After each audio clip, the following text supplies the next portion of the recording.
In order to make a sweep with the guide curve, three things are required.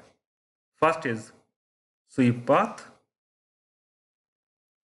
and second is the sweep profile, and third is guide curve. So if we just make a simple sweep, for example, sweep, select a sweep profile, and then select a sweep path. So this is the 3D model that has been made by using simple sweep without using sweep with guide curve.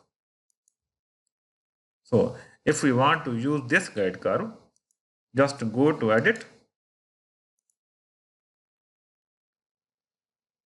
From guide curve, select drop down and select the guide curve. This is the guide curve. You can see the preview how the 3D model has been changed.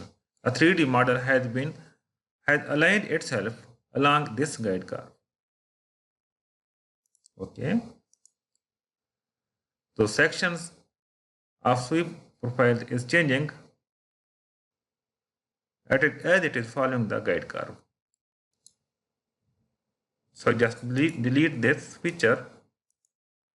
Again, go to sweep and select this as a profile and this as a path.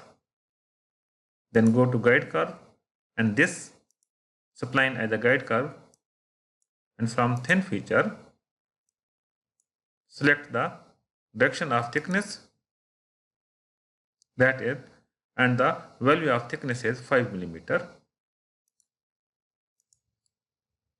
You can see how a part has been created using sweep with guide curve. I hope you enjoyed this tutorials or lesson. So meet you in next lecture soon. Thank you.